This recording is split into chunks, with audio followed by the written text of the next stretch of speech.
ছোটবেলা থেকে একটা শব্দ শুনতে শুনতে শুনতে শুনতে বোরিং হয়ে গেলাম, আমি বুঝি না। মার কাছে গেলে বুঝি না, বাইরে গেলে বুঝি না, বাজার করলে বুঝি না। এই বুঝি না শব্দ রহস্যটা যে কবে বুঝবে সেটাই বুঝি না। যাক, খুব আফসোস, আমি বুঝি না। ছোটবেলা মা বলতেন, বাবা তুমি বুঝো না। মা শুধু একটাই প্রশ্ন করতো, মা আমি কবে বুঝবো? তো বাবা লেখাপড়া শিখে যখন অনেক বড় হবা তখন আমি বুঝবো। আমার কাছে খুব আগ্রহ, আমি একদিন বুঝবো। তো মা আমাকে ধরে পাশের মসজিদের মক্তবে নিয়ে গেলেন। ওখানে হুজুরের মা বললো সালাম দিতে, আসসালামু আলাইকুম। হুজুর ওয়ালাইকুম সালাম বলে, বাবা বসো। হুজুর খেজুর খেতেছে, আমাকে খেজুর দিন। হুজুর আমাকে প্রথম প্রশ্ন করলেন, বাবা হুজুর আর খেজুরের মধ্যে কি তুমি পার্থক্য জানো? তাই আমি ভাবলাম, আমি যেটা কখনো শুনি নেই। বুদ্ধি একটু খাটাইয়া বললাম, আমার হাতে খেজুরের যখন বিচি, আমি বললাম হুজুর এটা কোনো বিষয়ই না, এটা হলো হুজুরের খেজুরের এক বিচি, হুজুরের দুই বিচি।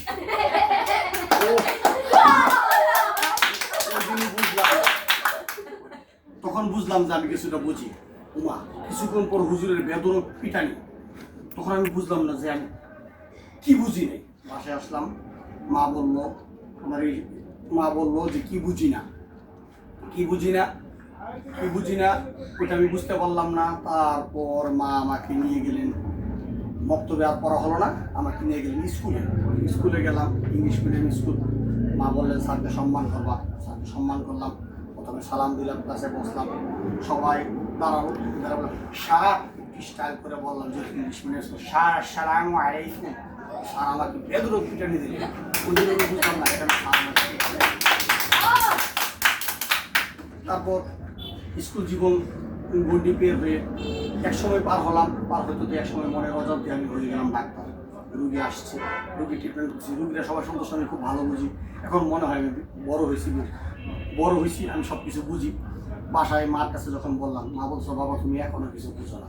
বললাম মা আমি কবে বুঝবো? তোমাকে এখন বিয়ে করতে হবে, বিয়ের পর তুমি বুঝবা। তারপর মা আমাকে বিয়ে করলো, মার পছন্দের পাত্রী। বাসর ঘরে তো আমি কখনো যাই নাই, আমার মনে খুব ভয়, আমি বাসর ঘরে যাবো, আমি খুব এক্সাইটেড। এই অবস্থায় ভয়ে ভয়ে ভাবলাম, যেহেতু প্রথম বিয়ে জীবনের, আমি আমার নানুর কাছে গেলাম, নানু আমি তো খুব ভয় পাচ্ছি, আমি তো আগে কখনো বিয়ে করি নাই, বাসর ঘরে যাই নাই, প্রথম কী করবো, আমার তো কোনো অভিজ্ঞতা নাই, তুমি যদি ব্যাপারে বলো। বউ তো অস্থির, সেই অস্থির। বাসর ঘরে যে এই শোনো, তুমি চলে আসো, তুমি শুধু দোয়া চাও, অভিজ্ঞতা আমার আছে। তারপর দেখতে দেখতে 2-4 বছর কেটে গেল। এক ছেলের বাবা হলাম, ছেলেকে তুলে নিয়ে এদিক সেদিক যাই। ছেলে যখন একটু একটু বলতে শুরু করলো, এই মজা খাবে সে মজা করে দিই, সেটা সে ভীষণ রাগ, সব ছুঁড়ে ফেলে দেয়। বাসায় যে ওর মার কাছে বললাম, এই শোনো তোমার ছেলেকে যা দিয়ে সব ফেলে দেয়। তো আমার ওই তুমি এখনো বুঝো না, সে ছোটো খুব হয়ে গেছে। তখন অবাক দিচ্ছে গেলাম, মা আমার বুঝি এই জীবনের বোঝা হবে না।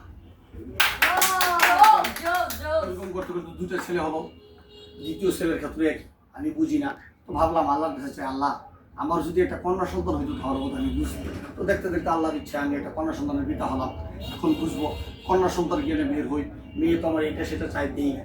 শেষ পর্যন্ত মেয়েও ছুঁড়ে ফেলে দেয়। মেয়ে একটু বড় হইলো, বাবা তুমি এত বোকা, তুমি কিছুই বুঝো না। আসলে এখন আমার প্রশ্ন, আমি যে কবে বড় হবো, আমি যে কি যে বুঝি না, সেটাই বুঝি না।